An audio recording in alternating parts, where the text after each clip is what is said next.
Hello അസ്സലാമു അലൈക്കും welcome back. ഇന്നിപ്പോൾ കാണിക്കുന്നത് എളുപ്പത്തിൽ ഉണ്ടാക്കാൻ പറ്റുന്ന അടിപൊളി രുചിയുള്ള ഒരു ഫിഷ് കറി റെസിപ്പിയാണ്. അപ്പോൾ വീഡിയോ കണ്ടിട്ട് ഇഷ്ടമാണെങ്കിൽ ലൈക്ക് ചെയ്യുക, സപ്പോർട്ട് ചെയ്യുക. അപ്പോൾ വീഡിയോയിലോട്ട് കിടക്കാം.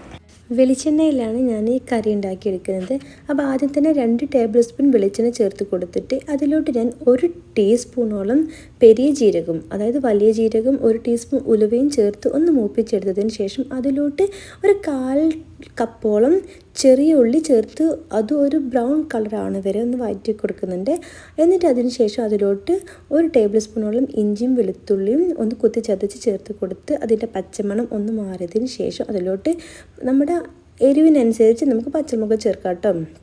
പച്ചമുളകും കറിവേപ്പില, ഒരു 2 തക്കാളിയും ചേർത്ത് കൊടുത്തിട്ടുണ്ട് കേട്ടോ. ഈ തക്കാളി നന്നായിട്ടൊന്ന് ഉടഞ്ഞു വരണം. അപ്പോൾ ആ സമയം വരെ നമ്മൾ നന്നായിട്ടൊന്ന് വഴറ്റി കൊടുക്കാം. എന്നിട്ട് ഇതിലോട്ട് ഞാനിത് ആവശ്യത്തിനുള്ള ഉപ്പ് ചേർക്കുന്നുണ്ട്.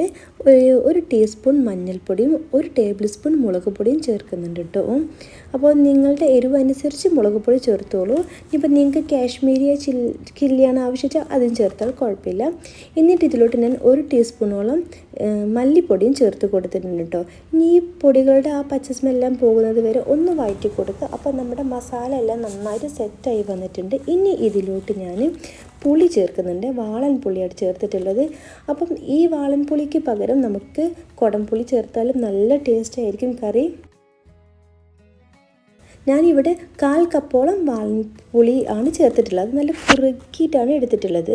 അപ്പോൾ നമ്മൾക്ക് ഈ സമയം നമുക്കിതാ പുളിയും അതുപോലെ ഉപ്പും ഒക്കെ ടേസ്റ്റ് നോക്കാം. ഇനിയിപ്പോൾ കുറവാണെങ്കിൽ ചേർത്ത് കൊടുക്കാമല്ലോ. അപ്പോൾ ഇതാ ഞാൻ അതിലോട്ട് ഇനി നമ്മുടെ തേങ്ങ, അതിലേക്ക് ഞാൻ ഒന്നും ചേർക്കുന്നില്ല, പ്ലെയിൻ തേങ്ങ മാത്രം അരച്ചിട്ടുള്ളതാണ് കേട്ടോ. അതും ഈ അരപ്പും ഇതിലോട്ട് ചേർത്ത് കൊടുത്ത് ഇതെല്ലാം കൂടെ നന്നായിട്ടൊന്ന് ബോയിലായി വരുന്ന സമയത്ത് ഞാൻ മുറിച്ച് വെച്ചിട്ടുള്ള ഫിഷ് കഴുകി വൃത്തിയാക്കി വെച്ചതാണ്, അത് ഇതിലോട്ട് ചേർത്ത് കൊടുക്കുന്നുണ്ട്. നമ്മൾ ഇതുപോലെ കറി ഉണ്ടാക്കുമ്പോൾ ഏത് ഫിഷ് ഉപയോഗിച്ചാലും നല്ല രുചിയായിരിക്കും. മത്തി, അയല, മറ്റുള്ള വേറെ ഏത് ഫിഷാണെങ്കിലും ഇതുപോലെ നമ്മൾ ഉണ്ടാക്കി നോക്കുമ്പോൾ നല്ല രുചിയായിരിക്കും. നമ്മൾ ഉണ്ടാക്കുന്ന രീതിക്കനുസരിച്ച് കറിയിലും വ്യത്യാസമുണ്ടായിരിക്കും.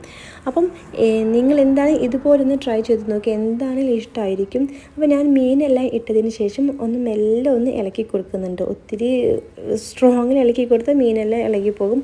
അപ്പോൾ ഇതാ മീനൊക്കെ ആവശ്യത്തിന് സെറ്റായി വെന്ത് വരുന്നുണ്ട്. ഇനിയിപ്പം ഇത് കുറച്ചുകൂടെ ഒന്ന് ബോയിലാവാനുണ്ട്. അപ്പോൾ ആ ടൈമിൽ മീൻ നന്നായിട്ട് വെന്ത് വന്നോളും. അപ്പോൾ അതിന് വേണ്ടി മാറ്റി വെക്കാം. അപ്പോൾ ഇനി ഇത് നല്ലതായി തിളച്ച് വരുന്ന സമയത്ത് ഞാൻ അതിലോട്ട് കുറച്ച് കറിവേപ്പിലയും കൂടെ ചേർത്ത് കൊടുക്കുന്നുണ്ട്. ഇനി ഞാനിത് അവസാനമായിട്ട് വേറെ തൂമിക്കുന്നൊന്നുമില്ല, അതായത് കുറച്ച് ചുവന്നുള്ളി എന്നിട്ട് വേറെ തൂമിക്കുന്ന ആവശ്യമില്ല, ഓയിലൊന്നും ചേർക്കുന്നില്ല. ആദ്യമേ ഇതെല്ലാം ചെയ്തതിന് ശേഷം പിന്നീട് വേറൊന്നും ചെയ്യുന്നില്ല. വളരെ എളുപ്പത്തിൽ നമുക്ക് ഉണ്ടാക്കാവുന്ന ഒരു ഫിഷ് കറിയാണ് ഇട്ടത്. അപ്പോൾ നിങ്ങൾ എന്തായാലും ഇതുപോലെ ട്രൈ ചെയ്ത് നോക്കൂ. നമ്മൾക്ക് പൊറാട്ടയുടെ കൂടെയും ചപ്പാത്തിൻ്റെ കൂടെയും ചോറിൻ്റെ പുട്ടിൻ്റെ ഒക്കെ കൂടെ ഇതുപോലെയുള്ള ഫിഷ് കറി ഉണ്ടാക്കി കഴിക്കുകയാണെങ്കിൽ നല്ല രുചിയായിരിക്കും. അപ്പോൾ നിങ്ങൾക്ക് വീഡിയോ ഇഷ്ടമാവുകയാണെങ്കിൽ ഒന്ന് ലൈക്ക് ചെയ്ത് സപ്പോർട്ട് ചെയ്യുക, അഭിപ്രായം അറിയിക്കുക. അപ്പോൾ അടുത്ത വീഡിയോയിൽ കാണുന്നതുവരേക്കും അസ്സലാമു അലൈക്കും.